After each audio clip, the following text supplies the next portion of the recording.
কেন্দ্ৰীয় চৰকাৰে ঘৰে ঘৰে বিশুদ্ধ খোৱা পানী যোগানৰ লক্ষ্যৰে গ্ৰহণ কৰিছিল জল জীৱন মিছন আঁচনি কিন্তু গ্ৰামাঞ্চলত প্ৰশাসনতহে পৰিণত হৈছে জল জীৱন মিছন আঁচনি গৰিষ্ঠ সংখ্যক গাঁও আৰু চাহবাগিচা অঞ্চলত ৰাইজে সুফল লাভ কৰা নাই জল জীৱন আঁচনিৰ কৰবাত আঁচনি সম্পূৰ্ণ নহলেও ওলোৱা নাই পানী আন কৰবাত আকৌ বিতৰণ কৰা হৈছে অপৰিষ্কাৰ পানী বহু গাঁৱত পানীৰ পাইপ সংযোগ কৰা হৈছে যদিও ৰাইজে লাভ কৰা নাই বিশুদ্ধ খোৱা পানী বিভাগীয় মন্ত্ৰীৰ দম্ভালি আৰু ঠিকাদাৰৰ মৈমতালিত পণবন্দী সাধাৰণ জনতা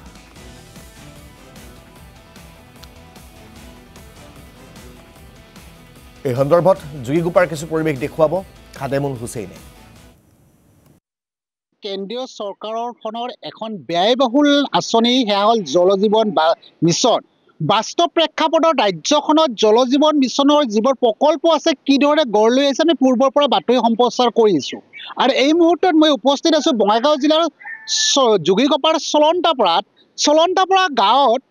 এটা জল জীৱন মিছন আঁচনি 1 কোটি টকা প্ৰায় 1 কোটি টকা ব্যয় সাপেক্ষে নিৰ্মাণ কৰা হৈছিল মোৰ সতীৰ্থ সহযোগে পোনে পোনে ইয়াত যিখন ফলক আছে ফলকখন দেখুৱাইছে প্ৰায় 99.12 লাখ অৰ্থাৎ 99,10,000 টকা ব্যয় সাপেক্ষে নিৰ্মাণ কৰা হৈছিল এই জল জীৱন মিছন আঁচনিটো যিটো জল জীৱন মিছন আঁচনি 2024-25 বিত্তীয় বৰ্ষত মই ভিতৰৰ দৃশ্যাংশ দেখুৱাব বিচাৰিছো যে প্ৰায় 1 কোটি টকা ব্যয় সাপেক্ষে নিৰ্মাণ কৰা জল জীৱন মিছন আঁচনিটো এতিয়া এৰাবাৰীত পৰিণত হৈছে জংগলৰে আৱৰি পৰিছে মোৰ সতীৰ্থ সহযোগে এই মুহূৰ্তত এয়া দৃশ্যাংশ দেখুৱাইছে ইয়াত সাধাৰণ যিবোৰ ৰাইজ আছে ৰাইজে কুইহাৰৰ যি খেতি কৰি যি বৰ্জিত সামগ্ৰীসমূহ থাকে এই সামগ্ৰীসমূহ ইয়াত এই মুহূৰ্তত ৰাখিছে মই ইয়াৰ মেচিনৰ দৃশ্যাংশ যন্ত্ৰপাতিৰ দৃশ্যাংশ মোৰ সতীৰ্থ সহযোগীৰ দ্বাৰা দেখুৱাব বিচাৰিছো এয়া হ'ল যন্ত্ৰাংশৰ দৃশ্যাংশ এই মুহূৰ্তত জহি খহি গৈছে অৰ্থাৎ ক'ব লাগিব পুৰণি ইয়াত এই আঁচনিটো ইয়াত আছিল কিছু কাম সেই কামকে কিন্তু ঠিকাদাৰ বা জয়ন্ত মল্লৱ বৰুৱাৰ বিভাগ জল জীৱন মিছন আঁচনি যে 1 কোটি টকা হৰলুকি কৰি পেলালে এই যোগীগোপাৰ চলন্তাপাৰাত থকা জল জীৱন মিছন এই আঁচনিটোৰ পৰা এটপাল বিশুদ্ধ খোৱা পানী নাপালে স্থানীয় ৰাইজে মই স্থানীয় ৰাইজৰ সৈতে কৈছো কথা পাতিবৰ কাৰণে যত্ন কৰিছো মই আপোনাৰ পৰা কিছু কথা জানিবৰ কাৰণে প্ৰথমে চেষ্টা কৰিছো যে জল জীৱন মিছন আঁচনি প্ৰতিটো ঘৰে বিশুদ্ধ খোৱা পানী পাব দেশৰ প্ৰধানমন্ত্ৰী নৰেন্দ্ৰ মোদীৰ সপোন কি ক'ব চাওক নিশ্চিতভাৱে তেওঁলোকে সপোন দেখা কিন্তু বাস্তৱত বাস্তৱ নহয় আমি বিগত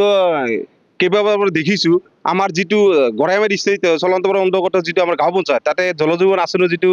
স্কিম 1 কোটি আপুনি ইতিমধ্যে দেখালে 1 কোটি 10 লাখ মানে প্ৰায় 1 কোটি গতিকে তেওঁলোকে ফুলজাৰি ভাষণৰে তেওঁলোকে উন্নয়ন কৰিছে বুলি কয় আচলতে জয়ন্ত মল্লৱ বৰুৱাৰ বিভাগটো সম্পূৰ্ণৰূপে ব্যৰ্থ আৰু জয়ন্ত মল্লৱ বৰুৱা ইতিমধ্যে পদত্যাগ কৰিব লাগে তেওঁ ইতিমধ্যে কেইটাও আমি হেৰি পাইছো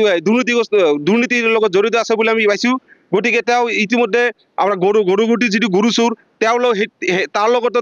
জড়িত আছে আৰু এই বিভাগটো সম্পূৰ্ণৰূপে তেওঁ কমিশ্যন ৰাজ চলাইছে যাৰ কাৰণে আজিলৈকে উন্নয়ন হোৱা নাই হিমন্ত বিশ্ব মুখ্যমন্ত্ৰীৰ অতিকৈ ঘনিষ্ঠ হোৱাৰ বাবে এই ধৰণৰ কেলেংকাৰীবোৰ সংঘটিত কৰিবৰ কাৰণে সুবিধা পাইছে নেকি নিশ্চিতভাৱে তেওঁ হিমন্ত বিশ্ব শৰ্মাৰ ঘনিষ্ঠ কাৰণে তেওঁ এইখিনি সুবিধা নহলে তেওঁ এজন প্ৰেচিডেণ্টৰ যোগ্য নহয় তেওঁ কিন্তু আজি মন্ত্ৰী হৈ বহি আছে কাৰ কাৰণে অকল হিমন্ত বিশ্ব শৰ্মাৰ আশীৰ্বাদত গতিকে আমি দুৰ্ভাগ্য বুলি কৈছো যে এই বিশেষকৈ গড়াইমাৰী গাঁওখন অতি দুখীয়া গাঁও এই গাঁৱত আজিলৈকে এটু বিশুদ্ধ পানী আমি নাপালো আৰু আমি ইতিমধ্যে ইয়াৰ আগত আমি ডিচি মহোদয়ে কৈছিলো যে আপোনালোকে আমাৰ কামটো অতি সোনকালে সমাপ্ত কৰিবলৈ তেওঁলোকে কথা দিছিল কিন্তু তেওঁলোকে আজিলৈকে নকৰিলে গতিকে মই বিশেষকৈ জয়ন্ত মল্লৱ বৰুৱা মন্ত্ৰীক অনুৰোধ কৰিম যে আপুনি টিভিৰ আগত বহি ফুলজাৰি ভাষণ দিব নালাগে এয়া বাস্তৱ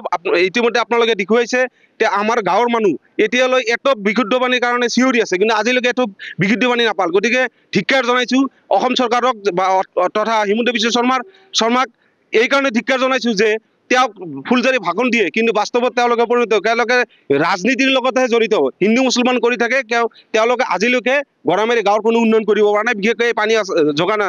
জল জীৱন মিছন আঁচনি সম্পূৰ্ণৰূপে ব্যৰ্থ হৈছে মই ধিক্কাৰ জনাইছো এয়া বাস্তৱ মন্ত্ৰী জয়ন্ত মল্লৱ বৰুৱা এয়া হ'ল বাস্তৱ আৰু কি আছে মই আপোনাৰ পৰা জানিব বিচাৰিছো ৰাইজৰ যথেষ্ট মই ইয়াত আহি গম পাইছো গাঁওখনত বিশুদ্ধ খোৱা পানীৰ অভাৱ 1 কোটি টকা প্ৰায় 1 কোটি টকা ব্যয় সাপেক্ষে নিৰ্মাণ কৰা হৈছিল কি ক'ব চাওক এইখন গাঁৱত আমি বিশুদ্ধ খোৱা পানীৰ কাৰণে হাহাকাৰ কৰি আছো আৰু সেইটো সময়তে আমাৰ প্ৰধানমন্ত্ৰী বা মুখ্যমন্ত্ৰীয়ে যি আশ্বাস দিছিল প্ৰায় 1 কোটি টকা খৰচা কৰি আমি বিশুদ্ধ পানী এটোপালো পোৱা নাই আৰু এইখন চৰকাৰৰ যি গৰুচৰ মন্ত্ৰী বুলি কওঁ আমি সেই গৰুচৰ মন্ত্ৰীয়ে যিবোৰ কেলেংকাৰী কৰিছে এই কেলেংকাৰী আমাৰ প্ৰধানমন্ত্ৰীৰ অতি সোনকালে তদন্ত হ'ব লাগে আমি এতিয়ালৈকে প্ৰায় 2 বছৰ হৈ গৈছে আমাৰ ইয়াত জলজীৱনৰ কাম সিহঁতে প্ৰায় কমপ্লিট কৰিছে কিন্তু এটোপাল পানী আমি ইমানলৈকে পোৱা নাই ইয়াৰ ভিতৰত যি যন্ত্ৰাংশ আছে যন্ত্ৰাংশবোৰ ভাঙি গৈছে তাৰ বিপৰীতে ক'ব লাগিব গৃহটোৰ অৱস্থাৰে 1 কোটি টকা কোনো পধ্যেইটো হ'ব নোৱাৰে সাধাৰণ দৃষ্টিৰে চালেও দেখা যায় কি ক'ব তাৰমানে ইয়াৰ পৰা ইহঁতে টকাখিনি চুৰি কৰি ইহঁতে লুটপাট কৰি খাইছে সেইকাৰণে এনেকুৱা অৱস্থা হৈছে নিশ্চিতভাৱে কেৱল জয়ন্ত মল্ল বৰুৱা গৰু খাদেমুল আপোনাক এই মুহূৰ্তত ধন্যবাদ জ্ঞাপন কৰিছোঁ সবিশেষ জনোৱাৰ বাবে